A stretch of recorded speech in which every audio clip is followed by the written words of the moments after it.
বিপ্লবী দাবি করি, তারা অনেকে কিন্তু দল ভারী করতে এই সমস্ত চেয়ারম্যান মেয়র তাদেরকে কিন্তু শেল্টার দিচ্ছে।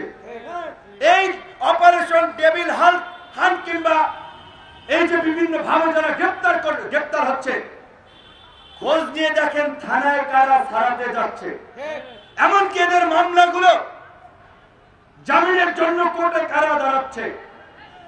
আন্দোলন সংগ্রাম করেছি, জীবন দিয়ে রক্ত ঝরিয়েছি, জেল খেটেছি। বিপ্লবের পরে নানান সুবিধাবাদী সুবিধাভোগী বিপ্লবী তৈরি হয়েছে। কেউ কোর্টে ব্যবসা করছে, কেউ থানায় ব্যবসা করছে, কেউ ইউনিয়ন অফিসে ব্যবসা করছে, কেউ ডিসি অফিসে ব্যবসা করছে।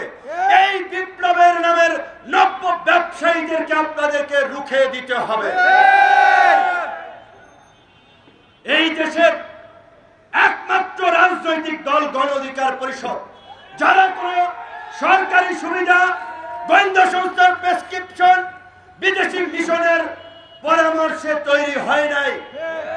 জনগণের চাহিদা অনুযায়ী, জনগণের আকাঙ্ক্ষা অনুযায়ী রাজপথে ধারাবাহিকভাবে গত 7-8 বছরের আন্দোলন সংগ্রামে মধ্য দিয়ে এই গণ অধিকার পরিষদ গড়ে উঠেছে। কাজে আমরা মনে করি আজকে জন আকাঙ্ক্ষা পূরণে এই ভাওতাবাজি এবং ভান্ডামির রাজনীতির মুখোশ উন্মোচন করার জন্য এবং ফ্যাসিবাদী শক্তি নির্মূল না হওয়া পর্যন্ত তাই আগামী 19 তারিখের জেলাব্যাপী কর্মসূচিতে লিফলেট এবং গণসংযোগের মাধ্যমে দেশবাসীকে কানেক্ট করে পরবর্তীতেও নিষিদ্ধের জন্য প্রয়োজনে আমরা টানা অবস্থান কর্মসূচি ঢাকায় পালন করব। কিন্তু আমাদের পরিষ্কার কথা, আওয়ামী লীগ নিষিদ্ধের প্রশ্নে গণ অধিকার পরিষদ আপোষ করবে না। প্রয়োজনে যারা আপোষ করবে আমরা তাদের বিরুদ্ধে দাঁড়াবো। ভোটের রাজনীতির জন্য আপোষ করবেন, ব্যবসা বাণিজ্য ধান্দাবাজির জন্য আপোষ করবেন। এই আপোষ যারা করছে গণমাধ্যমের ভাই বন্ধুদেরকে বলবো, আপনারা এইগুলা নিয়ে একটু খবর প্রকাশ করেন। আওয়ামী লীগের নেতারা বিভিন্ন ব্যাংকের পরিচালক ছিলেন, চেয়ারম্যান ছিলেন, বিভিন্ন আর্থিক প্রতিষ্ঠানের দায়িত্ব ছিলেন।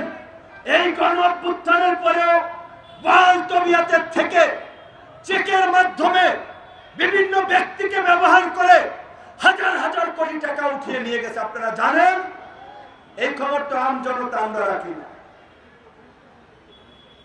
টাকা তারা উঠিয়ে নিয়ে গেছেন, অন্যদেরকে কমিশন দিয়েছেন। এই কমিশন বিভিন্ন স্তরে ভাগ বাটোয়ারা হয়েছে। কাজেই আওয়ামী লীগকে নিষিদ্ধের নামে কোনো আইয়সমূলক পদক্ষেপে আমাদের সমর্থন দেওয়া যাবে না। আমাদের অবস্থান হচ্ছে, আওয়ামী লীগ নিষিদ্ধ না হওয়া পর্যন্ত গণ অধিকার পরিষদ সারা দেশে আন্দোলনের পাশাপাশি রাজপথের কর্মসূচিতে থাকবে। জেলের ভিতরে হত্যা করা হয়েছে, বিচারের নামে তামসা করে কাউকে দেওয়া হয়েছে ফাঁসি, কাউকে ঠেলে দেওয়া হয়েছে মৃত্যুর দিকে। প্রিয় দেশবাসী, আপনারা লক্ষ্য করেছেন পুরাটা সময় জুড়ে বাংলাদেশ জামাতে ইসলামী একমাত্র দল যেই দলের কেন্দ্রীয় কার্যালয় থেকে শুরু করে দেশের সব কয়টি কার্যালয় কার্যত সিলগালা করে রাখা হয়েছিল। একমাত্র দল যেই দলটির নিবন্ধন কেড়ে নেওয়া হয়েছে। দুঃখের বিষয়, ফ্যাসিবাদ আপাতত বিদায় নিয়েছে, নিবন্ধনটা আমরা এখনো ফিরে পাইনি।